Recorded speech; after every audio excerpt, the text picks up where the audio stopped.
Yay. Okay. Good to go. Hello, friends. I am joined by Jess from the channel Jess Owens for episode 3 of the BookTube After Party, which is basically we both have BookTube channels and we're friends, and it's just an excuse for us to talk to each other and bring you along, and you can join our chat. How have things been for you, Jess? Because it's been so long since we filmed one of these. I know, this long awaited episode. It's been busy. The time, I feel like it's felt like so much and so little time at the same time. Like it's just I don't like, was it summer when we recorded the last one? I'm like, and it's November. So end of the year is creeping up, but yeah, just busy trying. Too many dang on adaptations coming out with chunky books that I'm trying to read beforehand. I'm impressed. You've been reading a lot. I don't know. Well, I do know how. I haven't been sleeping as much as I should be. But I'm like, let's just get to January, girl, and then we'll get some rest. But yeah, like, well, I know we both read Dune and saw Dune, which is a hot topic. So I feel like everyone. I'll interrupt for just a sec. The last one we did was in June. It's even earlier than I realized. June. Oh, jeez. So, sorry. Anyway, I just wanted to make sure. Dune. Dune. I mean, I know you. I mean, I enjoyed it. I saw it. It was funny. I was talking to Bethany and Leanna last night about it. Well, technically this morning. And they both saw it in the theater. I saw it at home because I don't have an IMAX to go to. And they were like, I don't think you got the right experience. I'm like, I still enjoyed the movie. You know, I thought visually was stunning. It was pleasing to my ears. The soundtrack, amazing. I just had like little qualms here and there. But yeah, it was a great I thought film. the movie was great. Mm-hmm. I mean, I understand a lot of the criticisms toward it. But everything that you just mentioned, and I did see it in IMAX, and then I saw it in IMAX, but when we got out of the theater, I was such a snob, and I always feel like such a jerk talking about my TV, but we have such a good TV that when we were driving home, I was like, obviously the IMAX, that screen is really big. I was like, but our TV looks so good. I was like, it would have been just as good seeing it at home. It's like so crisp. We have a really nice TV. I don't feel like obviously my TV isn't as big as an IMAX screen, but it is a newer. It looks great to me. Same, and I was like, I still felt like I got a great experience. So it looked stunning. The sandworms were popping out of my screen. Okay, I mean, it wasn't pretty, but so the experience of going to the theater again is fun because it's been so long, for most people, and some people still can't, depending on where you live. So being able to see other human beings and then go to the movies is really fun. Our friend, though, because we went with some friends of Sean's from work, and they're the ones that I play video games with. They kept talking about the sandworms. Like the one friend kept saying that he wasn't sure he wanted to see the movie because he was scared of the sandworms, just being a troll. So every time we would try to plan when we were going to see it, he's like, guys, I'm really scared though.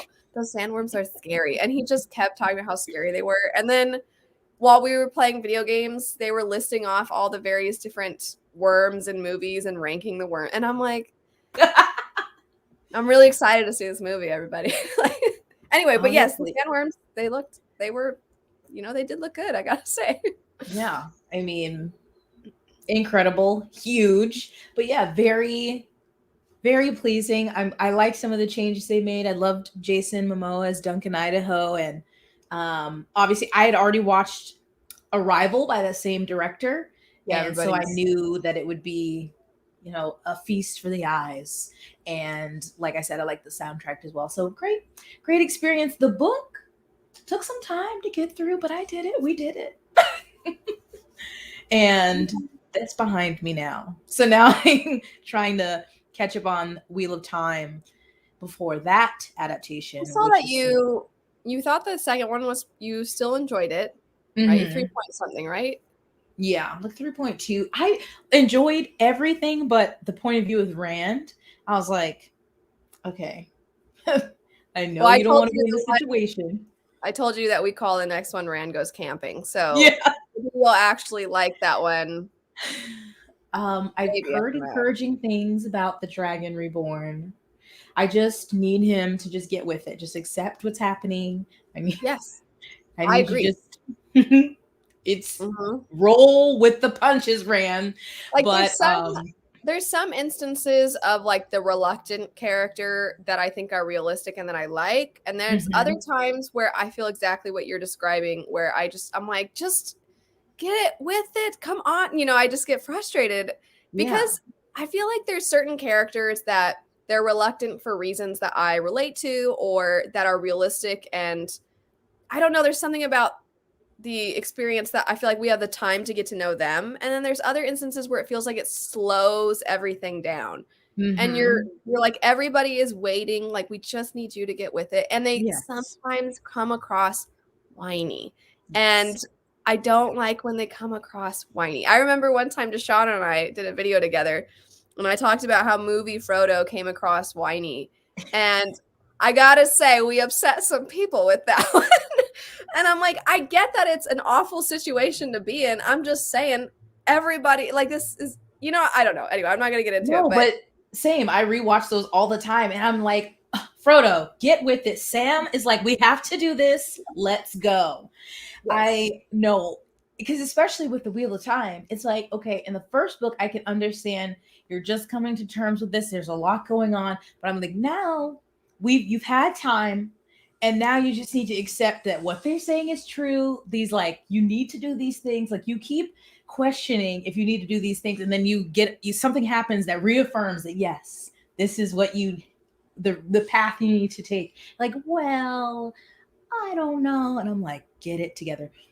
But so yeah, we'll see with the Dragon Reborn. Well, taking it one book at a time. I'm glad that you're not hating it, though. That's good. Yeah, I thought I would, honestly. I was like, but yeah. I still have yet to been like, oh my god, I'm obsessed. But Well, maybe. the downside I feel like for where you're at is if you don't start loving it, then you're in for trouble when you get to the Yeah. part that pretty much everybody, and I obviously jumped ship before that point because I wasn't loving it. And I'm like, there's so many other books I want to read, I and I know. just don't care for this writing style. And anyway, so The uh, slog. a lot of people love the fourth book, which is the one where I'm like, no, I'm done. Hopefully you'll be like everyone else and you'll enjoy the fourth book a lot. And then the next few, I think it's book 8, where people, I think it's like 8, 9, and 10 or something like that, that people at least reading it now that they're all out, and like you have a heads up, this is going to be the part that you're going to have to kind of push through, because I can't imagine people that were reading those as they were coming out, just like you read it, then you had to wait years and you're like, I didn't like that one as much, but like hopefully the next one you read it and you're like, Dang it. dude, Another. Yeah. what? Oh my gosh. Because I think a lot of people that are within our generation, or even maybe a little bit before, they had that where they were reading it as they were coming out. I know Yeah. that was the case for Sean. I know Jade. She also Mhm. had, she didn't end up finishing it until later, but I think she for a while was reading them as they were coming out. But yeah, I can't imagine. Yeah, I am very. If I get past and love book 4 and keep going, that's just so many pages to. That's a lot of pages to get through. So I don't, I haven't like bought all the books. Actually, only own the first two. I got the third one from the library. So What are your criticisms of it so far? Why is it not a 4 or a 5 for you? I think what I have issue with a lot of adult fantasy writing. I think it's not overwritten, but just too Overly much. detailed. Yeah, too much detail on things that don't necessarily matter. I was like, Yeah. all right, we know. Um, and then so with that, and it just becomes long, and so the pacing never Yeah. perfectly like works for me. It's like, okay, like we can get into really exciting moments, and then it kind of gets bogged down with details, and I'm like, um, and then some of the characters, like I immediately in the first book really liked and was intrigued by Moraine and Lon. I don't. I think it's Um, bland. and I was like, and then the the Ogier. Oh, okay. So sweet. My heart and I soul. I'm just know. like, I, Did you see I that negative review in one of the funny one star reviews videos I did that was talking about how all the characters suck except for Loyal, who is loyal, and everyone treats him like trash? no, Oh, I did love him a lot. I really liked yes, that character, and I really liked Perrin quite a bit. yeah, But then, I mean, I won't say anything, but that's yeah. yeah, There's so many things the I want to mention to you, but I can't, of course, because I don't want to ruin the experience for you or anyone else, obviously. yeah, Um, yeah, but I'm glad. So a lot of what you don't love, obviously, it's a preference thing, but it's a thing that I mhm, think a lot of people feel, even people who like his writing. But I know what I think is interesting, and this is one of the things that plays into why I think books are so subjective, is talking to someone like Jade, mentioning her again from Bedtime Bookworm. She I forget what it's called, and we've touched on it before. The whole concept that some people just cannot picture things, mhm, and so having that much description, they're still not really picturing it in their minds, but it's almost like a reminder so that they know the information. And you and I have talked that we do picture things. So at some point, when you keep describing things, it almost is limiting our imagination, or it's repetitive to us in a yeah, sense. Depends, obviously, if it's a new location, it makes sense to describe that. But then when you start getting to so much small, specific details, mhm, I don't know if you're like this, but I don't necessarily picture the small specific details per se. It's more like once you give me a certain amount of detail, I then it's like my mind can flesh the rest of it out. yeah, I don't know if you're like that, but then if you keep going, I'm like, okay, well now you just changed something that I started. Does that make sense? I don't know. yeah. I need like sometimes it's not enough to where the world's in my head. I'm just like, it's just kind of a blank set. But then that happens to me sometimes, but also sometimes when it's too much detail, my mind just focuses on it too much, like just trying to construct kind of. Yeah. That's why I struggled. I've only read through The Hobbit and The Fellowship of the Ring with because so much and I'm like, okay, I know, but like it just keeps adding to like the visual, like the scene in my mind, and I'm like, okay, I know we're in the forest, can we get through the forest please? You know Because it's what's just like interesting? slowing me down. I feel like it makes my reading slower too. Yes. Yeah, yeah. And I think that what's interesting is we're talking about two slightly older works, Wheel of Time and Mhm. Dune. In my opinion, Dune describes essentially nothing about the backgrounds, you know what I'm saying? Like it would Yeah. water is scarce. I got that. He let me know that over and over and over again. But I I've seen people talk about, I can't remember the term for it, but there's a term for when it just feels like white walls. Like there's nothing, you don't get anything. And I'm like, that's to some degree, I feel like that was sort of Dune. And I didn't mind necessarily because I don't think Dune wasn't they're in the desert and there's hardly, Yeah. like, it established what it needed to establish. But it was weird because I noticed it later, almost when I was trying to think about how I was just would describe how I was feeling about the book, it almost kind of dawned on me.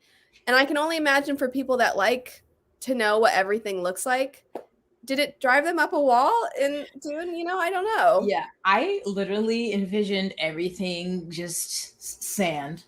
Mhm. And like, oh, they're talking sand. Just like, yeah, there was not a lot. And in Dune, I feel like the characters, and maybe just because at the time, I don't know if people were really focusing on characters on sci-fi.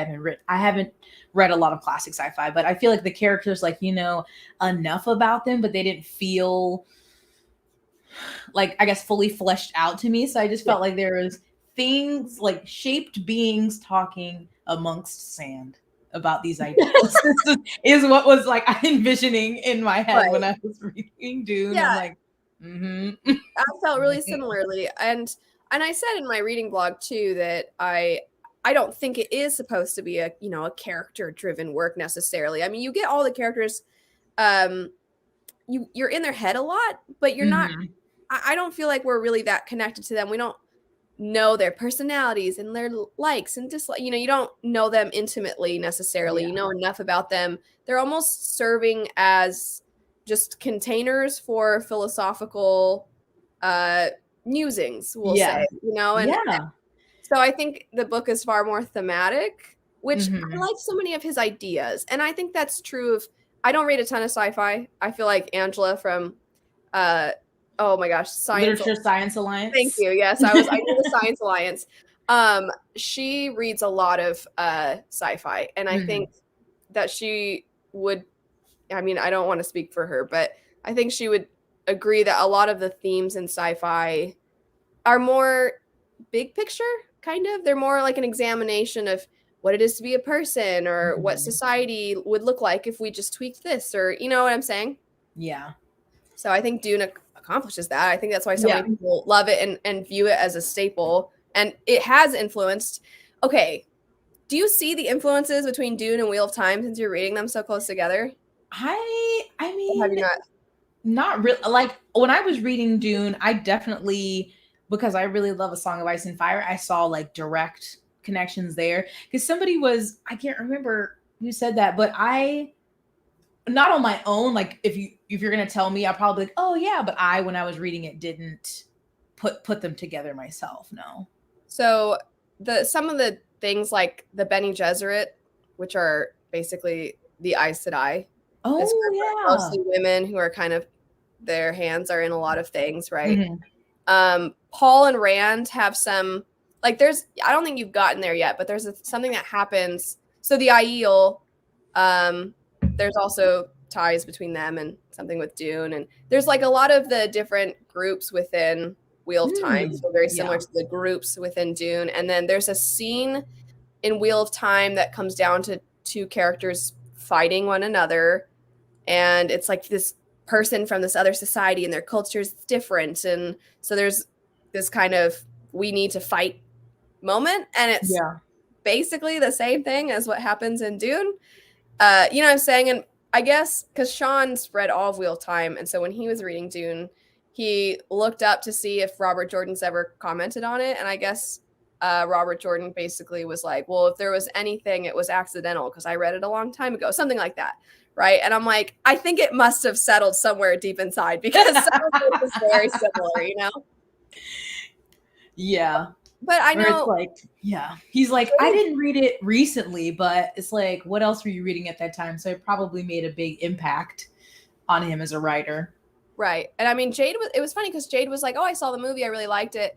And she's like, I don't think I even really noticed too many similarities. And that's somebody who's also read the whole series. So it's Yeah. interesting how some people, like, I got one comment on my blog that was like, he absolutely was influenced. And anybody who says he wasn't is lying. Like, they feel like it was really obvious. And then some people don't seem to think so at all. It's kind of interesting. Yeah. No, it makes sense, those, especially, I didn't even put that together with the Aes Sedai and the Bene Gesserit.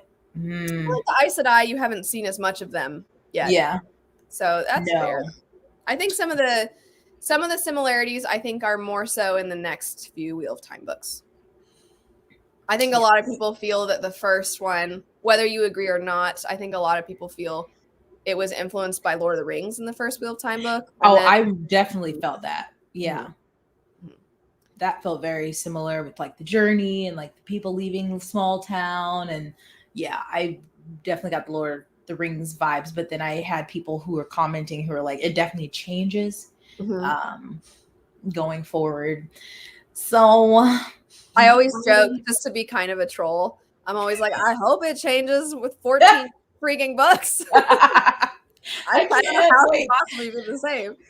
I just, oh my God, so many. Oh my goodness. Speaking of So many. adaptations, are you going to watch the next Witcher season? Okay. I haven't watched the first one. Oh, okay. So, per usual, I was like, I want to at least read like the short stories and whatever before the show. And then I haven't. I Okay, have. here's what I'm going to tell you, okay? Because you know I'm a big fan of Witcher. The first season of the show should, in my opinion, should not have tried to follow the short story, because the short stories are not told chronologically in The Last Wish. And they tried to do the same thing in the first season of the show, and that confused a lot of viewers because they're like, what is happening? Wait, I thought that Yeah. was, and the honest trailer very accurately points out that it's even more confusing because some of the characters don't age because they've had their sorceresses or they've had genetic mutations or whatever. So those characters don't age. So there's no way to even figure by like, oh, this character looks older. And then a character that should age because they're a human, they didn't age him within like, because you see him at one point and then you see him again later and he looks exactly the same, and you're like, that was maybe a little bit of an oversight. But either way, I some people really liked it because they felt like it made it a more sort of challenging viewing experience. It wasn't just all Mhm. laid out for you, and then it was fun to rewatch because then they're like, oh, okay, which is, I feel like that's fair. But either way, what's funny to me is they were very set on trying to follow the first set of short stories pretty closely. And then just from looking at the trailer for season 2, it looks like they've decided, you know what? We're not going to do that because it looks so there's a lot in the series because it starts with those 2 collections of short stories and then it goes into the series. And with I would say throughout the series there's a lot of themes of, seeing small glimpses of how war affects people, because Mhm. none of our characters are really involved in the things that ultimately affect so many people's lives. So you have these, war torn areas that our characters go through and they see horrific things. And I think that the show looks like it's going to lean into that a lot. So I guess they're leaning into a theme of this series, but not necessarily events. It almost feels like they're kind of putting our characters more as if they're involved, and they're really not, in my opinion. I just don't Hmm. feel like they're involved whatsoever. They're kind of just, they'd have to deal with the effects of what the powerful decide. So So I know in your ranking, you love the video game the most, I do. Yeah. and then the books, or then the show, and then the show. The books and then the show. Yeah. Mm. But So is it worth? Should I just watch and like, because just in my immediately even next 3 months, I know I'm not getting to the Witcher books. And Andrew watched the first season and he was like, I was like, just watch it without me. And then now the second season, and he's like, you still haven't watched the first season. But I'm like, it seems like something that's obviously not so close to the books that if I did eventually read them, it wouldn't be the same yeah, experience. yeah, I think that's fair. I personally feel like my reading of the books was enhanced because I had some familiarity with the characters from the video game. Mm-hmm. The video game, I'm sure you've heard me say this before, is a what if scenario. So it doesn't actually follow the events within the books. It's kind of like a what would happen after. So it shows you all the characters and you get hints of their backstories. And then it was almost like reading their backstories when I went to read the books. So I already had a love for them. I already knew them. I already knew some of the dynamics. And then you kind of see where it all started. It's almost like reading a prologue or reading a prequel is what I should say. Huh. So I mean, everybody's going to have, I guess, a different view of this, but I would say it might be beneficial to watch the show because you're not probably going to play the video game, right? So, yeah. So I would play, or you can watch the show and then go back, and Yeah. maybe it will do a similar thing. Maybe it'll enhance. But like I said, I'll be curious actually if you find it confusing or not. My friend, he is so smart. He's a friend of Sean and I's. He is super, super smart guy. And he was visiting right around when the first season came out because it was around the holidays. And he's like, okay, what the heck was happening? I need to He goes, I enjoyed it. And I mean, he's like, I'm not gonna complain, there's some hot chicks without a lot of clothes on. So and he was like, I mean, that already I was interested, and I'm like, okay, Noah. So Yeah, I I think maybe I'll do that because I mean Henry Cavill is a pleasant man to look at. And it looks, I remember when it came out and everybody was talking about, what was it, throw a coin for the Witcher or something. also I was quite like, your Witcher. It's a great it's like, oh my God. So maybe I'll add that to my extensive list of okay, I need to be I watching. did I'm a so violin bad. cover for that. It was very Oh, fun. did you? I did. It's To up be here on my fancy. channel. To be It was funny fancy. because Alan, when I showed it to him, he's like, "Oh, I didn't know you could like pluck a violin like a guitar," and I was like, "Yeah." Part of it is I play, and then part of it I pluck. So versatile. Writer, artiste, violinist. What can't you do? No, plenty of things. With video game, that made me think the other day. I was like, oh, I was gonna tell Elle because since you were talking about Ghost of Tsushima, Andrew's been like, you know what? I have wanted to play that game, but we cannot find a PlayStation. They're Oh like no! they're like out of stock. What So about? like, You mean like a PlayStation 5? yeah. And Yeah. he's like, I was like, let's get a 4. He was like, oh, a 4. I'm like, oh my, it's not that serious. Like, The 4 is still very good. You can he's do. ridiculous. So he like, because here on base, like we have it's called like the exchange that will go into, it's kind of like a mini Walmart, and ask them all the time, and they're like, we don't know if we're getting any in or something. And then like you have to be there. There's not something like you could just like put your name down and they come in. Right. And yeah, they haven't, like they have them in Italy, but he doesn't want the European converter or whatever plug. And I'm like, maybe you just need to get it. I don't know. But anyway, we just keep trying. He keeps looking for a PS5 and not yet, because he's like, I have wanted to play some of those other games that are on PlayStation, which me as my peasant not knowing video game self, I didn't even realize there were only exclusive games per console. I was like, I thought you just could play whatever you wanted. That's very rude. I told you yesterday I was recording a video also, and it's a video game chat, which I think will go up before this goes up. And we were talking about, some games that are exclusive to certain consoles and whatnot. I know this is not going to be amusing to you because you don't really play video games, but I was so amused because this one game that's notorious for being extremely difficult and a frustrating experience, but ultimately very rewarding for fans because once you get through it, you feel like really proud of yourself. Alan, like, accidentally sort of just not accident, he just was talking casually and just admitted that I don't want to say cheated, but by a lot of gamers' standards, went about it in a way that a lot of people would be like, you didn't really play it, that, whatever. And so I would want to do it the exact same way as him because that game is so frustrating to me. But I'll try to explain why, so maybe this will make a little more sense. But anyway, I was so amused and I wanted to tell you about it, even though I'm like, but you know how it is when you and I are chatting, I'm always forcing you to listen to me talk about So this game is known for, let's say you're trying to get from like point A to point B. And even just to do this point A to point B requires so much. And eventually you will get to a point where you can, let's say you can lower a ladder. So now it won't take you so long to get there. You can just go up this ladder. But it takes a really long time to be able to do that.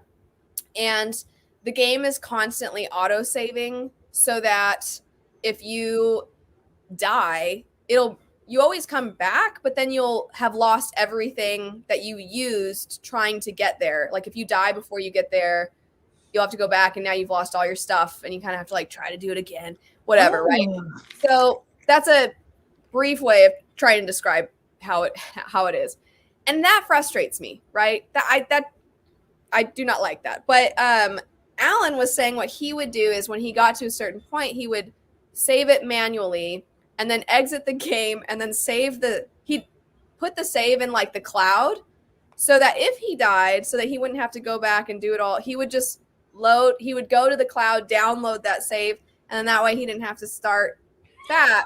And Michael Nip, I don't know if you know Michael, he's the sweetest, but Michael was just like shaking his head like, then you didn't, he's like, I don't want to gatekeep you, but you really didn't beat the game. Like, excuse me, I still had to have the skill. So I was very greatly amused by that. It's like, that's not how it works. That's not how any of this works, Alan. It was very entertaining for me to just see because I know how gamers can be, and to just like hear him saying it, I'm just sitting back like, and of course Michael was just like, Alan. So, I know that's not exciting, but I gotta say, I feel like I've done my job because Ghost of Tsushima, you know it without even me having to tell you like what the name of it was. I got that much. So sad because we were playing a game where Michael took like a critic's score and we had to try to guess what the critic's score was for various different games. And the one for Ghost is not nearly high enough, and I'm so offended. How rude.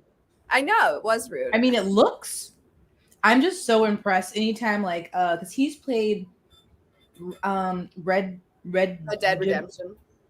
And I'm like, oh, this just looks so, well, sometimes I would just be like he's riding the horse. I'm like, this just looks so nice to look at. And so I always, I just feel like it's too late for me to learn all the. It's not. You can do it. The dexterity things. He was like, you need to start with something else to like work your way up. But I'm like, what do I start with? I don't know. I almost feel like I shouldn't say because people have heard me talk about it so many times, but I always think Final Fantasy X is a great one to start people on for video games because the combat is so easy. Mm-hmm. It's not, you don't have to worry about dexterity at all. You just, if you want them to cast a spell, you press X to like, you go down to where it is and you hit it, and then you like find the spell you want to cast, and there's not a time. You don't have to do it in a certain amount of time. So you're like, if that's an ice creature, I should use fire. If it's a water creature, then like you figure out like what spell is going to work on what enemy, but you don't have to worry about like trying to press things at the right time. Yeah.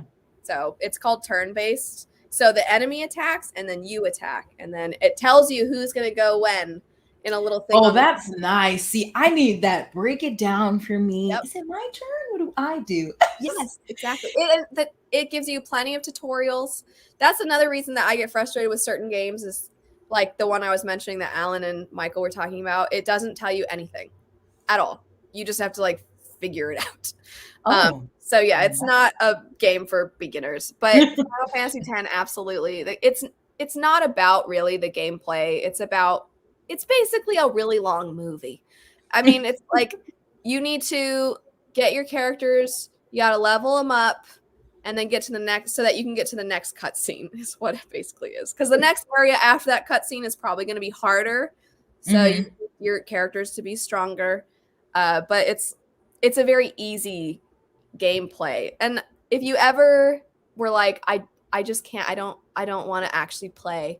There are people who have uploaded all the cutscenes on YouTube, and you can just sit and watch it as if you're watching a season of a TV show one day, because it's a great story. It is so good. I know Fantasy X, because then like I have a gaming computer because my Mac sounded like a vacuum on the verge of collapse when I would play The Sims. I'm like, girl, get it together. You cost too much money to be huffing like this. And I mean, I just play this. I mean, I use it as a desktop also, but I only play The Sims because, yes, I don't know. But Ghost of Tsushima is only on PlayStation. But then, obviously, I don't think that would help me get used to a controller if I played it on PC. Is Final Fantasy X even on PC? I think it is now. I think because I know it's on Switch. I think I don't know that for sure. But I would think so. It's been out for so long. Yeah. That I would think, but I don't want to tell you incorrectly. It's very, you don't even need to know controls for that game. It's so easy. And you know what? You would probably like Telltale games.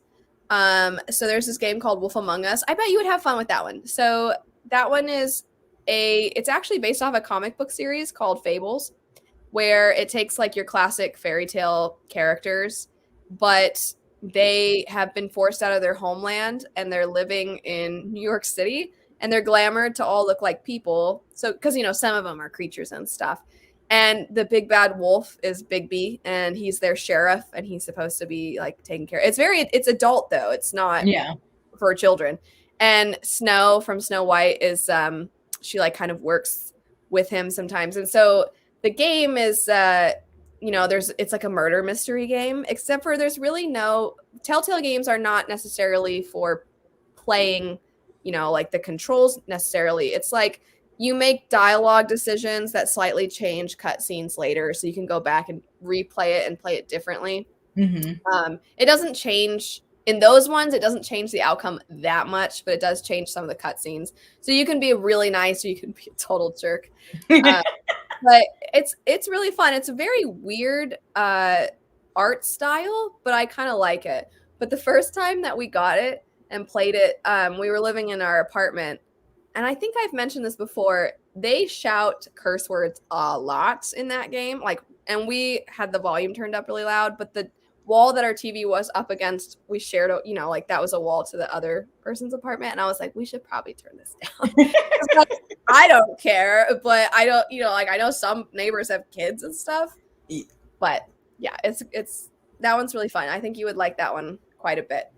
Yeah, those sound more, yes, because I need slow and pretty. Yeah, then I feel like for sure Final Fantasy X and then Wolf Among Us are good ones. And if anybody cares to share their recommendations, when I was talking to Alan and Michael about games, there's a game called Farming Simulator that I've never played, but essentially the way they were describing it, I was like, this sounds like The Sims, but on a farm. And they were like, kinda. And so maybe you can try that one. Farming Simulator? Yep. Yeah, you're like, you manage your crops, and you have to, if your tractor breaks down, you have to break your tractor. Oh yeah. Yeah. That's I haven't actually played it, but I've heard it's fun. So getting back away from video games, I'm just on a video game kick after chatting so much about them. But so we were talking about books and all these adaptations that are coming out. I just saw the Hating game is getting one, which is very different from the fantasy stuff we've been talking about. I tried to read that book a while ago, and I get that it's not my usual, right? Because it's romance, but I wasn't really liking it. And I know a lot of people love that one. Yeah, I read it two years ago, maybe. Because I hadn't before. I'd read a romance here or there, and then it was like right around the time we were moving, and it was just, I was borrowing a bunch from the library, and I read it. I loved it. I've only read it once. I haven't gone back to read it. And so I remember hearing about the adaptation, and originally there was a different actor for the hero. And I was like, ooh, I think his name is Robbie. I can't remember. I think it's Robbie something. He was in, have you watched the show Upload on Amazon Prime? So good. But I think that got like a second season. So I don't know if that's exactly the reason, but he's obviously no longer in that. And then Lucy Hale, whatever her name is, I didn't love for her, but whatever. So then I saw on Twitter that people were talking about the trailer, but people kept quote tweeting it and being like, they just told you the whole plot of the movie in the trailer. And even though I've read the book, I still don't want to know exactly how the adaptation is going to do it. So I haven't watched the entire trailer, just like, okay.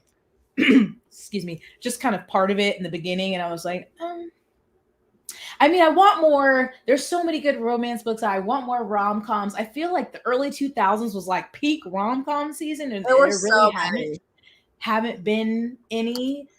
So I want more.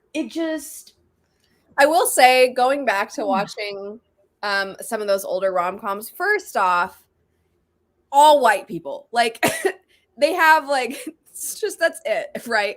And everybody is super beautiful, unless they're supposed to be like the not as attractive secretary friend character or something, right? Yeah. Like, to help you realize just how hot our main character is. Going back and watching How to Lose a Guy in 10 Days, and you're just like I know that's like a classic, not classic, but that's the one that a lot of people are like, I love that movie. My love firm. What? She said, my love firm. Oh, yes. Love Fern. You let our love Fern die. But it's funny because I feel like by today's standards, you know, I know neither of us love the word problematic because, you know, it gets, you know, Yes. but Yes. I feel that a lot of people, if they went back and watched some of their favorite rom-coms, would find them not to be. Oh, yeah.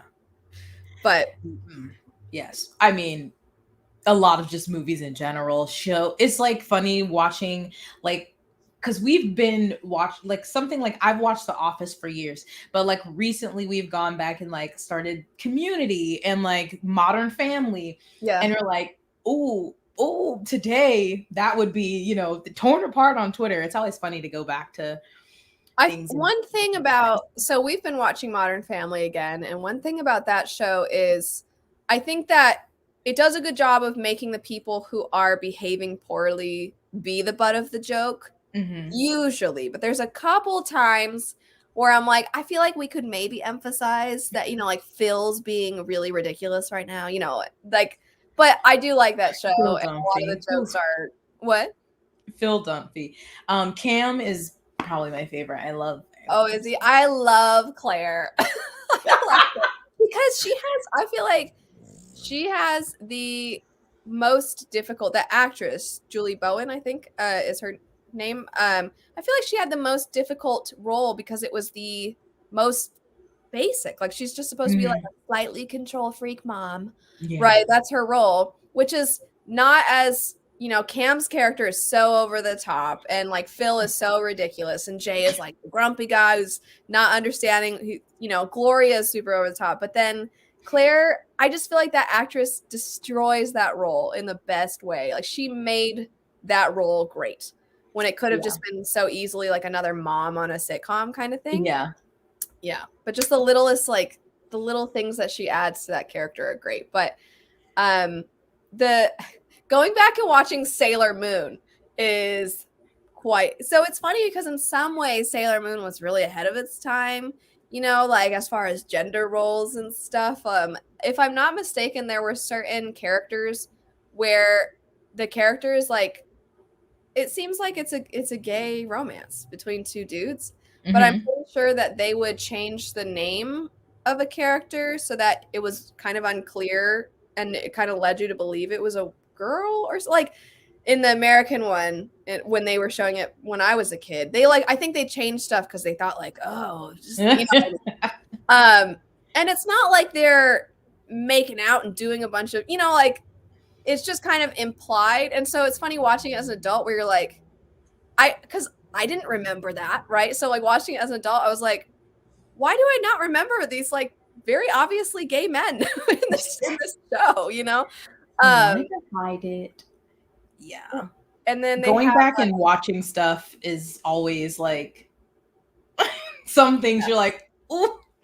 yeah, and so some of it is ahead of its time, and then other things in it, maybe it's not so much ahead of its time, but it's like a cultural difference or something. But then there are other things where, like I've mentioned this before, the episode where Usagi, where she thinks she's gaining weight, and then so now she's like doesn't want to eat, and this one girl is like, I never have to think about what I eat, and the little girl is like clearly drawn way bigger, right? Like she's like a little bit heavier, and so when she's like, I never have to think about it, like the other girls all kind of like look at her like, you kind of should though, you know, like that's, and I'm Mhm. like, oh my gosh, like, but you know, it's an older, it's just what you see when you go back and, you know, when you consume older content. Mhm. Yeah. That's some things. Yeah, it's interesting. It's just interesting watching old stuff, but to the hating game, I'm not gonna like rush out to it. I think it's gonna be like a theater release. Um like I guess we're coming out of the weird personal pan pizza time, which I love the movie just on Disney Plus or HBO already. So because movie theaters, but like it's, you know, if it eventually is on like Amazon Prime or Netflix, like I'll watch it eventually, but I'm not like in a rush to watch the adaptation. But I just do hope with the success, especially of Bridgerton, and then if like this, that they'll do, there's so many good romances out there, like especially like the Brown Sisters series or other things they could have do, which wouldn't even require as much money as like a big Yeah. fantasy. Like they wouldn't have to do all that CGI and all of that, and just find cute people. I'm down for, because the Marvel movies are huge, right? Mm-hmm. And then obviously the success of Game of Thrones. We have all these fantasy adaptations, which is great. But my favorite movies to watch are just funny movies. I'm gonna sit down for an hour and a half and laugh and then be done. Like I don't Yes. Give even me the though 90-minute film. I'm so 2.5 like hours. I cannot all the time. I one of my favorite movies ever is Gladiator. I love that movie. But it's like I have to be in the mood to watch Gladiator. I don't need to be in any mood to watch a silly comedy. Just throw it on, and like I kind of miss those. I want those back. I feel Bring like back. Hollywood has been focused on Marvel and then either weird, like the ninth sequel of something, or like a weird remake. And I'm just Yeah. like, I mean, and I enjoy Marvel. I don't think I'm as much as a hardcore fan as some people. Like, I enjoy Marvel. I've watched most Marvel movies and some of the shows. But, my husband, Chris Evans, now is not. So, I'm just like, well, what am I watching it for? But So yeah, now, I wish you could get some cuter, just fun, what? short movies. That Mhm. would be nice. Yep. I know, like Crazy Rich Asians was fun. I liked that one. I didn't see that one, Oh, you but I didn't? know it. I heard great things about it. But yeah, we just need more. Yeah, I feel like when's the last? And also, I don't watch a lot of like TV to see a lot of trailers. Like I watch stuff on streaming apps and stuff, so I'm not always aware if it's not a huge release. But I don't feel like, because like especially back in the early 2000s, a lot of like Adam Sandler and like Yeah. just a lot of comedy. Vince Vaughn, like Wolf Bear, a lot of comedies, a Yep. lot of rom coms, or even just like You know what romantic I wonder drama if movies. I wonder if there's a correlation between the kind of rise of stand-up comedy and the decrease of Like comedy comedy. movies, because I think there's a big difference between stand-up comedians kind of comedy and the Vince Vaughns and the Will Ferrells, who they're not necessarily doing like these stand-up specials, but they're funny in the movies that they're in. Like Mm-hmm. Ben Stiller, I feel like is very funny in the Yeah. movies he's in, right? But not everybody, but a lot of people are so into comedy right now, and I I think that comedy, something it does a little different is, I was joking, around before about how going back and watching old comedies, you're like, some of these jokes, probably The Hangover is something where people are like, oh my gosh, or Bridesmaids, where people are like, they're so raunchy. But if you watch stand-up comedy, you're like, none of these jokes are shocking to me. You know what I mean? Like stand-up Yeah. comedians say super filthy things, super offensive things all the time. It's kind of a big shock factor. They're always trying to kind of push the line a little.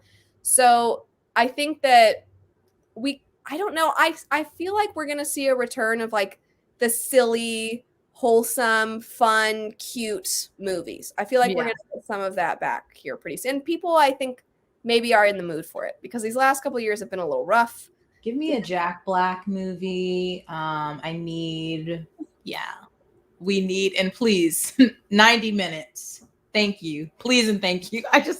Every time it's like runtime, 242 minutes. I'm like, oh, what? Oh my God. Shorter, please. And it's so funny because I used to like love just super long movies. Like, I don't know, really long. For a while, I was really into like movies that were about like a war. Like I'm thinking like The Patriot and like Mhm. I can't remember. There were Great so movie. many for a while. There was like a big Yep. time of just like, and I was like, yes, 3.5 hours. Saving Yes. Private Ryan. Yes. And I'm like, oh, give me all of that. And even, I mean, Lord of the Rings were coming out around that time too. And those are super long, which that's fine. I love Lord of the Rings. But yeah, sometimes I'm like, I just want a quick, fun time. You know why I think And also we could use some cute, fun movies is that We are in the prime of television. I feel like television didn't used to be taken as seriously by both Mhm. viewers and actors. If you wanted to be serious, you were in films. But Yeah. now people are realizing, oh wait, and I obviously we could point to things like House of Cards and Mad Men and all these like dramas that made people realize you can have fantastic acting and then have these shows. Anyway, so we get the long format in the shows now. So movies are starting to always feel too short because you're like, ah, I could have had more time to get to know this one. I wish Mhm. I, you start to see people, they would rather something be a show. And so like let's just go back to having a fun, cute, tell this in an hour and a half movie. Yeah. Yeah. Hello, Hollywood. I hope you're watching. we've solved your I hope you're problems. watching this booktube video where we've not hardly talked about books. So I guess bringing this back to booktube stuff, since we are getting close to end of the year, what sorts of things are you hoping? We've been talking a lot about movies and Yeah. adaptations and stuff, which are not quite they're not quite books. So are there things that you're hoping to do next year that are not quite books, or what are you thinking of doing for your channel?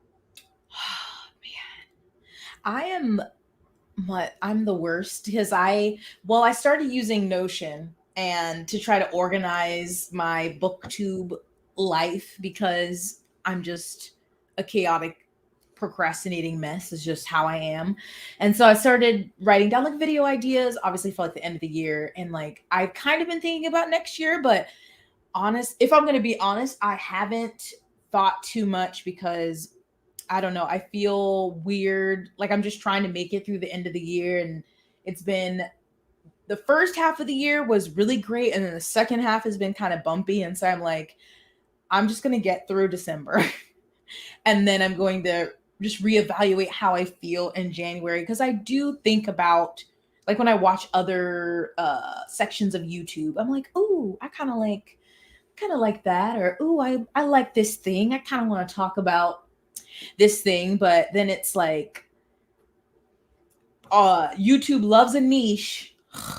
They love you to stay in your lane. Yes, they're like, no, no, girl, you started over here and you need to stay here. And so I've also thought about like, oh, because I've, been making a couple travel vlogs, which I don't think are great, but they're fun.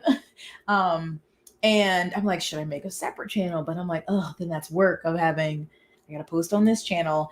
And so I haven't thought too much about it, like specifically, like I do have like one video, like a couple video series kind of idea, but like not too much because then it's a spiral and I'm like, reel it back in, girl. We gotta let's get through this week.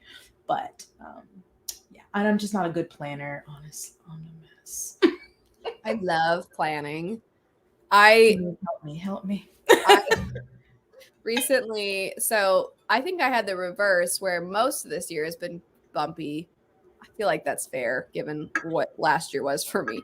And I feel like only recently have I been back to feeling really motivated and really excited. Like not that I was just like laying around like what is life? Not that I was doing nothing, but I just feel like I'm back to being excited about things again. Mhm. Um and even though uh roughly 4 videos a week is probably what I should stick to, I have so many things I want to do that I'm like, maybe I can try to put a video up every day for the rest of the year. And so that's kind of what I've been trying to do. So I wrote out like all the video ideas that I wanted to do.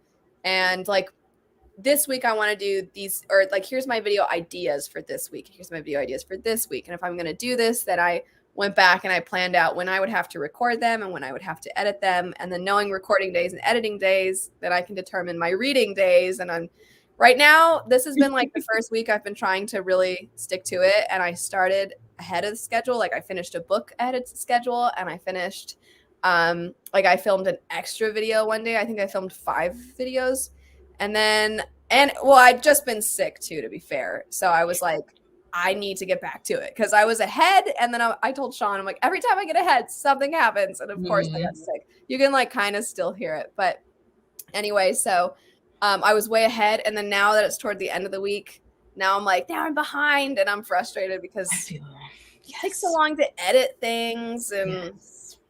And I was telling this to Andrew and like another friend that our obviously I don't know every section of YouTube, but our More work. to make our content, it takes time because reading takes I so know. much time. So it's just like I'm like, yeah, I want to do all these things, but I have to read. Like I have all these ideas, but I'm like, oh, but I still need to read this or this. And Yeah. so yeah, reading, even with my lack of sleep the last couple of months, I'm like, I still can't get through everything or like read it and also still be able to talk about it. Like not to be, no tea, no shade, kind of tea shade. I could speed up my audiobooks or I could, but I wouldn't be able to really talk about it, or especially if I have like a video idea, it's not gonna do me any favors or the viewer any favor if I don't really know what I'm talking about because I just sped through the book for the sake of. So it's just like, yeah, I'm like, dang, why did I choose reading to be I to know. be my cup of tea? Oh well. But do you have ideas for next year? So you're trying to do a video every day. So essentially vlogmas until the end of the year. Wow. You know what's funny is I used to post every day, and I never really like would acknowledge it. And this was back when I was teaching violin lessons. And I used to I posted all the time because I had like a book review or two in a week, and then the typical like wrap ups and TBRs. So I'd have those things, and I was just I think I just didn't. I was so excited, and I would post all the time. And to be fair, that's when my channel was growing really well. And then I don't know. I mean, like life throws stuff at you, right? And YouTube is not very forgiving of life throwing things at you. If you need to take a break for any reason, or if you have to slow down, it's like it. If I'm not mistaken, I always get a little frustrated. People are like, "Well, the algorithm," and you're like, "You don't really know, right? You don't quite know." But I believe that people will subscribe to you. So the bell notification is like you will be notified if this person posts. But if you don't hit the bell notification, then when you post, YouTube won't really tell people who are subscribed to you that you've posted if your video isn't doing super well within like a first chunk of time that you've put it up. If it does well in that chunk of time, then it will let more of your subscribers know like you posted a video. And then turns into this kind of vicious cycle of, okay, well, if you post and you do well with the video, then the next time you put out a video, it's more likely, because YouTube is like, this person, it's like a return on an investment. So we're going to push their videos more. So even if you have a couple bad videos, if you're posting all the time, the good videos kind of like pick up the slack for the ones that don't do as well. But when you can only post a couple of times and you can't, like, they're not always the super big heavy hitter type of videos, then it's almost like YouTube's like, well, you know what? Oh, well, you're not doing as much for us anymore. And next. yeah. Yeah. So, and I mean, I've been like, ooh. Yeah, I never approached it with the intent to grow. That's never, like, when I first started, Sean he wasn't trying to trample my dreams. He was just, I think he didn't want me to be sad because there's so many videos on YouTube and stuff. And he was like, like, if you hit 10,000, that'll be really impressive. That's kind of and I was like, I think I can do it. If I set my mind to something, I'm like, I can do it. So he's always like, remember when I was really stupid and thought like look at you now. He's like, I don't know why I ever doubt anything that you do. He's like the sweetest, most supportive. But it's not that I'm bummed that let me backtrack here, because the whole point of how we got onto this was that I used to post every day and then I stopped posting every day. And now I'm posting all the time. It's not, I'm just excited. Like, I have a lot of things I want to post, and I'm excited to do it. And it's not to try and feed YouTube's machine. I'll say. It's not really for that. It's that, like, I want to, Yeah. It's just, it's what matters. Not always the time. And trying to find a balance between posting a lot and then also trying to read. And like you're saying, you have to read to have things to talk about in your videos. One thing, because you were talking about it's a little bit more work. And booktube, because it just takes so much time to read books in general. Do you feel like true, just like you pretty much stick to books type of channels have essentially a ceiling, and you don't really break through that ceiling unless you branch out into other things? Yeah. Because, yes, our section of YouTube is so, because even like our big booktubers, when you look at other, I mean, people have millions. And I'm like, I mean, to me, 80,000, 150,000, 300,000 is astronomical. But then you look at someone in the beauty community, it's like 25 million. I'm like, million, 25 million. Gaming has a Freaking lot. wild. But yeah, I feel like there's a ceiling and there's a few people who break it, or it's just even when you do to break it, it takes even longer than like, if you were going to post different content, even though I feel like some people have tried. I feel like I've noticed that with some of the people I've subscribed to have tried, they want to add in, more lifestyle things, maybe just kind of daily vlogging or makeup or fashion, whatever. But then it's like we were saying, YouTube loves you to stay in your lanes. And then sometimes it becomes hard to branch out because you do those different videos and they don't get a lot of attention. Right, because it's not what your original audience is looking Yeah, they're like, oh, no, honey.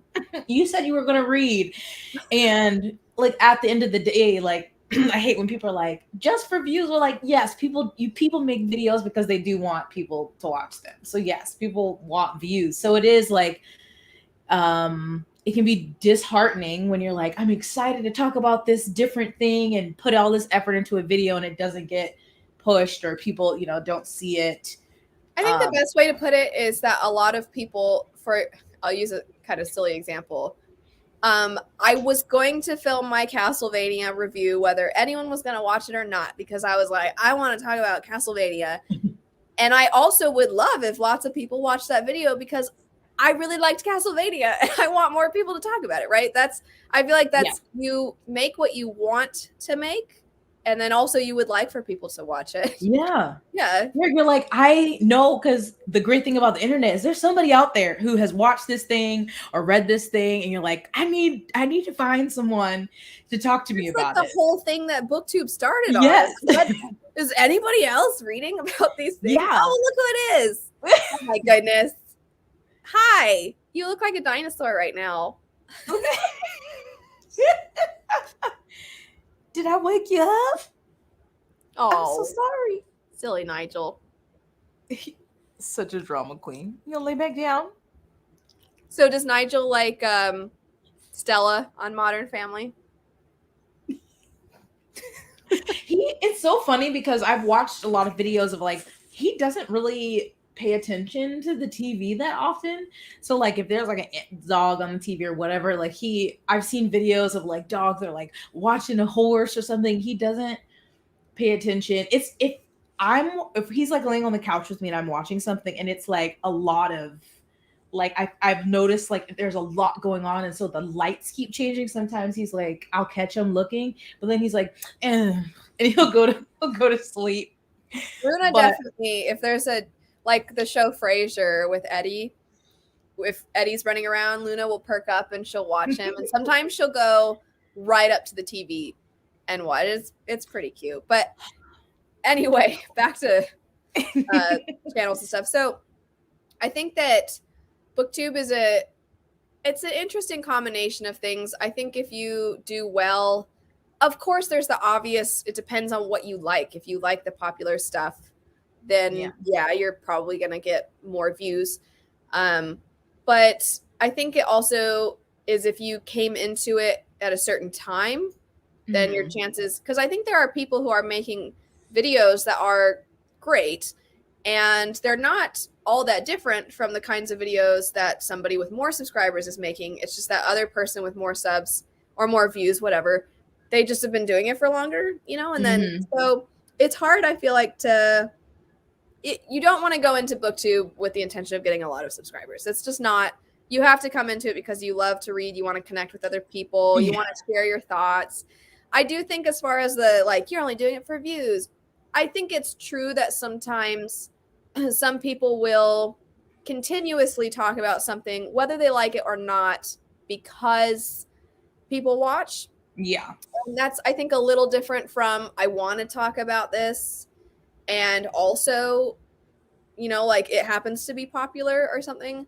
I think YouTube kind of encourages that though, right? Like if you do well, Yes. it encourages you to Yeah. keep. It depends on what it is. Like I'm not gonna probably stop making Sanderson videos because I love Sanderson's Yes. books and the concept, and it is popular and I love it, so that's why. But I'm not going to keep talking about things that I don't love just because it does well. Yeah. I mean, my most viewed video behind like one that I privated, it's an older one, but is my rant about A Court of Silver Flames. It's like, I don't know, 60K or something ridiculous. And I'm like, so it's, I mean, on that note, I could just go through and really capitalize off of that and like go back to the other books and like, because I mean, I had those thoughts on some of the other ones, but I just was on Instagram at that time ranting to my stories instead of YouTube.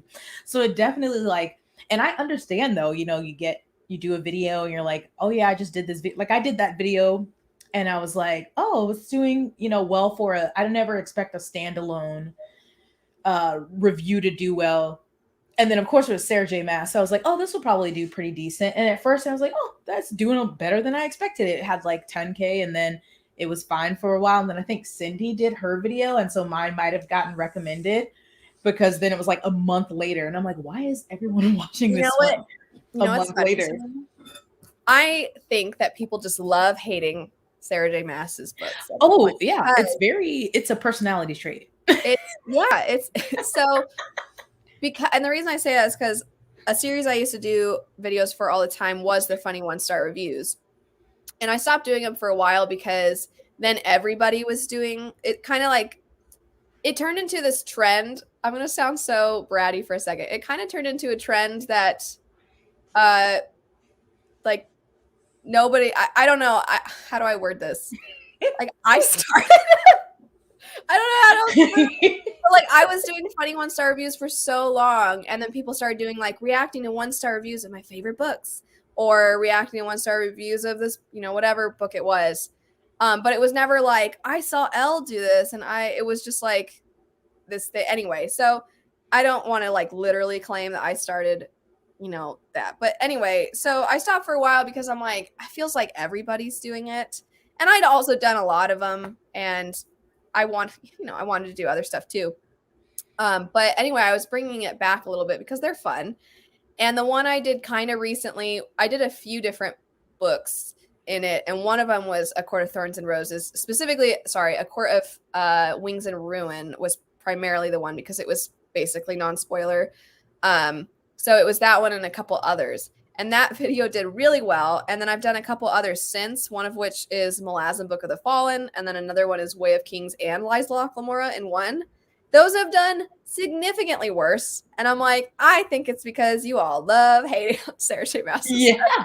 No, it is, she is the person to hate, regardless of if there's legitimate criticisms about her or her work. It's very much, because anytime I remember, like, even before YouTube, because I've always, my favorite thing about Instagram was the stories. So even if I would do stuff like on my stories, they're like, give me your unpopular opinions or whatever. And that's always like the top, like something new. You cannot, not about Sarah J. Maas. It's not, it's like hate. It's like making fun of Twilight. Yeah, we know. It's like that's unpopular. Like you're supposed to be against the grain, outside of the circle. It definitely, it's weird. I don't know. There's issues. I mean, I will always have to say thank you, Sarah Janet, because Throne of Glass got me back into reading after like years of not reading consistently. And then there's other things that I've read. I'm like, Sarah. But yeah, it definitely is Like the first thing people are like, her writing is terrible. I'm like, oh my god, can we just? I I need think y'all to that find part of something. it is that anything with a heavy romantic plot line is game to be made fun Yeah. of. I mean, you see it with Servant. I know Servant and Dove is also kind of ridiculous, but that book is like one of the new ones. As soon as somebody tears through, yeah, okay, hold on. I'm trying to find a way to put this. Um, some, I think part of it is the fact that it was in YA, and I think that you can almost argue that if you want to do well on BookTube, just make fun of popular YA stuff. Because if you're going to make fun of popular adult fantasy stuff, get ready for a lot of people to hate you Mm-mm. for that. Yeah, But you may get attention, but it's not gonna be like, oh, haha, yeah, me too. It's gonna be, you don't know what you're talking about. yeah, it's going to be a Like, different kind of, yeah, not to say there aren't still people, like if you're going to make fun of, I don't know, whatever. If you're going to make fun of Grisha or something, there's still going to be people that are like, I love this series. You're going to, whatever it is, right? But if you want to really up, just like find all the, it doesn't have to be fantasy, just popular YA stuff. You can make fun of the popular YA books, the popular movies that came out because of the books, and just go out, just do that. And then your channel will probably do really well. yeah. Yes, and it's hard to. I mean, like I get it, right? Like it's hard to do. You're doing all your normal videos, and then you do something a little different, and it takes off, and you're like, well, dang, why am I doing these other things? And so you're like, well, let me do another one. It does great again. You're like, well, and keep doing that. And that, sometimes that works for people. I get it, but oh, sorry. Yeah, I mean, sometimes I'm tempted to read something or like whatever because that's what's going on, but like I couldn't continuously like buy a genre or age category of books just because I know it's going to, I could talk about it because I'm like, one, I don't want to spend the money on that. And then that's time wasted reading something I probably won't like just to make this video that probably will get no. There's too many books. There's so many books. I I mean, want to read. it's the thing to do if you don't really want to have to read that much. Because it's going to probably do better than typical. Here's my November wrap up. It's probably Yeah. going to do better than that. And you don't have to read, 5 Yeah. to 12 books. You can just read a series that is popular and then make, like, well, I don't even want to give examples because I don't want it to come across like I'm shading anybody because sometimes you do need to rant. You read something or you Mhm. watch something and you think it's ridiculous, and I that's appreciate a good rant. Yes. yeah. Yes. And I'm not trying to say people who rant are just doing it to make money or something, like, not to imply that. It's just that, I mean, there's a recipe you could follow that will always consistently give you tasty cookies. That's how I'll put it. Like the batch is going to turn out good every time. And if, I love but, that. Oh, that's great. okay, Jess, I have to ask you something because that I feel like you're more willing to say it like it is. And I sometimes am a little nervous because I'll say things privately and be like, hey, what the heck? But, publicly, I like try really hard to be respectful and nice, but I have to ask you something and get your opinion because I have a kind of negative opinion. So I made a video recently where it was special editions that aren't that special, right? Oh yes, Where I I'm love. like Mhm. going through books that I'm like, I mean, Yeah. um, Some of those. Mm-mm. right after that, I got a book in that I had ordered, and I like this author. It's why I didn't mind getting 2 different editions of the book. Um, but there's one like very obvious difference, but aside from that, okay, I'm just gonna show you, okay? Because I want you to tell me if you feel like I don't think it was super expensive. I think it was just like another option, and you're paying a little more because the one is signed and it is a little without the sleeve. It's a little different. I'm gonna stop talking. I'm just gonna show it to you, okay? Um, well, first, tell me which one you think is a special edition, okay? Oh yes. Hold on. Try to hold it so they're both equally in the light.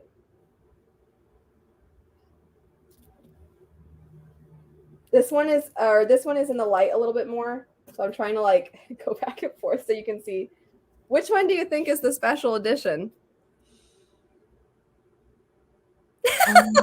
Your face says it all, right? I mean, am I seeing it right? The Vespertine, is it different colors? The title is different. That is the Okay, obvious difference. that's all I can. Is this one the special edition? This one or the other Yeah, one? that This is one. a special edition. Okay, Mhm. but is that it? So I know it's hard to tell too because this camera quality is like not as good, right? It's on my computer. But so this one technically, let me see if I can get it. So there's like in the colors around them, it's like Mm-hmm. greener. It's a little bit more of like a tealish green, whereas this one is just sort of white silver. Do you see the difference? Okay, yes. Which the picture of the one with more green looked much more vibrant. So let me see if I can find a picture because I thought it was going to be way more intense. That is, I mean, that's subtle. Yeah. So let me find, and I'll show you the difference when you take the sleeves off and stuff. So you can, I mean, there are some differences there, but I mean, part of me is like, I'm glad to have supported the author, you know, because I do like Margaret Rogerson. Okay, here, let me see if I can zoom in. Does this not look way greener? Oh yeah, especially like the more outward, because I feel like your copy, it looks like it's like literally just Around the edges. Like this whole yeah. book looks green. Well, it doesn't look it in the camera right now, but if you were to see a picture of it, I swear it Yeah. looks No, I much can greener. tell from even, and of course that's, I'm seeing it through your camera, but Right. it looks greener, and then the color of Vespertine looks like brighter against. Because for a Mm-hmm. second I Yeah. was like, these are the same book. What are you, Yeah. what are you showing Right. me? Right. So, okay, I'll show you them without. And again, it's signed and it wasn't super expensive. So it's not like it was charging you a ton of money or whatever. So this is what it looks like without the sleeve. Ooh. It's the same throughout. And then it's signed. It's got this pretty thing, you know, on the inside, which the other one does not have. And then Margaret Rogerson's signature, right? Which is cool. And it's like actually signed. It's not that I'm not trying to diss book plates, but it's not, you know, it's not a book plate. So this is the original without its sleeve. It's like nothing fancy. It's pretty standard looking. And then, like I said, it doesn't really have the beginning there. But I just a little bit I was like, I thought this was gonna be more notably different, and it's kind of not. Because I feel like now the naked dust or the naked cover is beautiful, but I feel like if they could have really just left the daggone dust jacket off of it and just put Vespertine on it. Because I don't know, that's weird. Those, because I would just look and be like, okay, those are both the same book. I know they look exactly the same, aside from the title being different. I know they look exactly the same on camera, but in person they also look exactly the same. Like, that aspect of it is not. It really. When I got it in the mail, I was like, this looks exactly like my other one. Yeah. I like that video, your video, because some of those, I was like, yes, like the just making the edition silver. What? One, I don't really like silver books. It just never really, not always. Nigel, what are you doing? There's a Never. certain silver that doesn't work. It just ends up looking Yeah. cheaper, And I'm just like, and it and then shows scratches. yes. And I'm like, it's the same cover, but you just say no. So yeah, but wow. Wow. What do you I don't know if this is a secret or not, for your next like edition, not competition, but like multiple edition? Do you already have it planned? Is it I have a couple. One I haven't gotten all the editions yet, but I have some of them. And then the other one I have all of the ones that I'm going to buy. I can tell you it's fine. If anybody's watched an hour and 20 minutes in, you know, they deserve to know. But one of them is going to be Spinning Silver because, oh my gosh, does that book have some of the most amazing covers. Like every edition is beautiful. So I have, and it's a standalone. So it did not hurt my wallet as much as Shades of Magic and Red Rising. Oh my gosh. Oh, yes. And then the other one, do you want to guess? Do you want me to give you hints? Is it Strange to Dreamer, or have you How already? did you know? How did you know that? Well, I feel like because we had talked about it because you were trying to get a certain edition and you were having trouble trying to find it. Do you want me to show you it? I can go grab it. Oh, did you get it? Yes. Yeah. Okay, hold on. Hold on. I'm going to be off the screen for a second. Nigel, show the people your beautiful face. Oh, he's so sleepy. Are you so sleepy? Oh, are you so sleepy? Okay, okay. I'm sorry. The gremlin went back to sleep. Sorry. The only downside is I thought they were going to be kind of shinier from the pictures I'd seen, and they're not really, which is fine. That's not a big deal. Let me put them, make sure I have them in the right order. There we go. And they're numbered on the side, even if you can't read the language. So they're broken up into Ooh. 2. So each book has 2 books for it. So it's total of 4. But when you put it together, Oh. pretty. And it's like, it's an interesting material because it's technically hardback, but it's like very thick. It almost seems like cardboard. Like a really, really thick, solid, it feels different than typical hardbacks do. So this is one of them. That is pretty. And then this is the other one. So I have it out of order. Hold on. Oh, nice. Together. So let's see. And what are those? The Norwegian? Is that? Yes. Yeah, yes, that's right. I like those colors because they're like pastel. Yes. Very pretty. Yeah. Ooh. I have a few others also for this series. But I don't have all the ones yet. But yeah, Spinning Silver. Like, let me grab what's it called? Is that the one by Naomi Novik? Yeah. I haven't read that one yet. Okay, I'm just gonna put this down because I always feel weird like walking around. Hold on, let me close this for a second. So now you really have to entertain the people. Oh my gosh, Nigel, get up. I need you here. Sing them a song. This is what happens when we start recording for too long. Is it just Hello. He said, please let me sleep. Hello. So obviously I think this is a pretty common one. That's really beautiful. Oh, yeah. Like I have a bunch and I will show obviously all of them. But so this is Sean's favorite, but I feel like a certain art style. If you don't like it, then you're not gonna like it. But it's illustrated. Ooh. It's got like actual silver. Okay, that is pretty. Really nice. And like I said, the whole thing's illustrated without the jacket. You have the coins on the cover, which is like, there's not much to it, right? But it's also very pretty white with silver text. And the illustrations are pretty cool. And it's, I think, numbered because there's only so many. So this is copy 47 of 750 signed copies.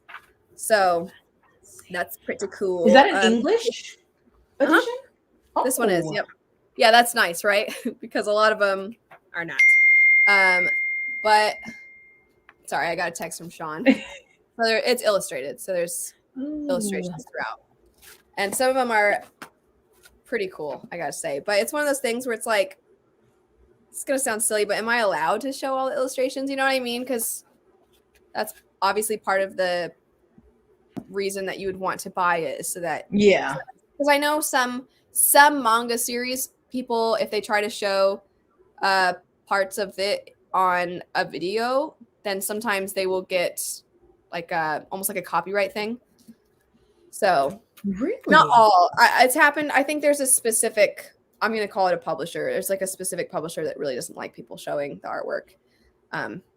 Like I kind of get it. That kind of makes sense to me. Yeah. Because that is this how they're telling the story for the most part, right? With the art. So anyway, this one also has like, it feels really it's like really slick.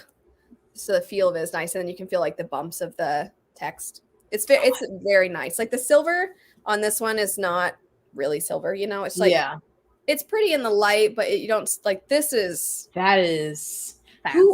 Where did that? Is that a recent edition? Like I hadn't. Usually when there's a super special edition, people post about it. I hadn't seen that one. So It's from Grim Oak Press, and I feel Oh, like I've they heard do of it. not advertise the same way. It also has a beautiful silver ribbon. Yeah, I don't feel like they advertise like it's like they know. They're like these will sell to the people that find it. Yeah. I like the one for Uprooted that they did because they did Uprooted and Spinning Silver. I like the Uprooted one a lot. I just don't like Uprooted, so that was a bummer. But I do have other Spinning Silver ones that I can't wait to show because Nice. they're all very different. So Shades of Magic was and Red Rising. So many of the editions were so similar, Yeah. but these ones they look so different from one edition to the next. So that's really fun, and I'm excited That's what to. I like. What is Mhm. wrong with you? Sit down, please. Anyway, this has kind of gone off in several different directions. Was there anything else you wanted to bring up before we part ways? I don't. I feel like there was something and I can't remember because my memory is trash these days. Um, I was, man, you really did sound very drunk the other day when you were tired, and you were just like, "Wait, what do you need from me?" I was, what night was that? Because this week has been a bunch of recordings, and like I was supposed to do one on Tuesday, and then 2 out of the 4 people didn't feel well. And so then it was like I had 2 recordings at one night. So not a lot of sleep. But yeah, I was just like, I I asked a You're question, did always you answer it? anytime that you're in a video, like a collab video or something, I'm always like, we need to find an earlier time because you are too willing to record at 2 in the morning your time because it's obviously a very different time zone. But like us Americans Yeah. can, those of us in America, I know you're American Yeah. too, but like we can find a time that's a little bit easier for you. Yeah, it's just this like, especially if because obviously a lot of people have like jobs. So like Yeah, if it's a weekday or weeknight, it's usually, evenings. evening. And then especially if they're like on the West Coast. So I'm like, I know I should say no to things, but I like to be included. I like to talk to people. I know So sometimes I know I've been trying to be a little bit less hands-on with the World Hopper stuff. But then sometimes I'm like, I want to be in that video. yeah, I I know like there's the people. so many fun topics and stuff. Yeah. Which by the way, World Hoppers, if you want any more sweatshirts or t-shirts or mugs or anything, I currently have the coupon code with Redbubble. It's actually where I got this sweatshirt also. Everyone, it's wintertime. You need another sweatshirt, a crew neck, 3 more. He says so too. Nigel said, "Get you a few." Yeah. You don't have to mute yourself because we're. Oh no. What's wrong? Is he wanting something?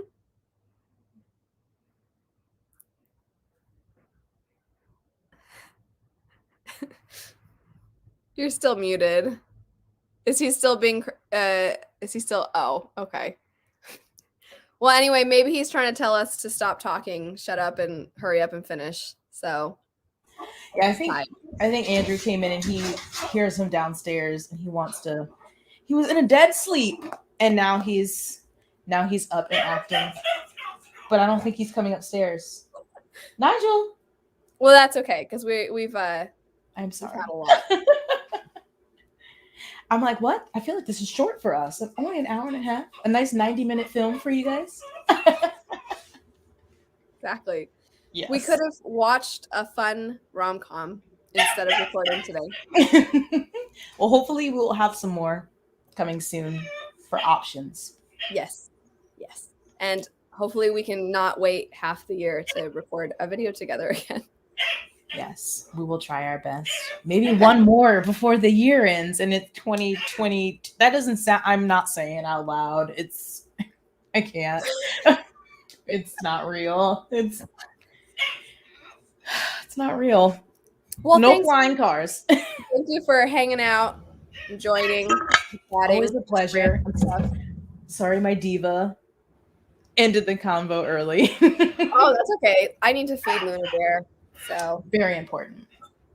it is. She's a big girl. Okay, Okay, thank you, friend. Bye. Bye.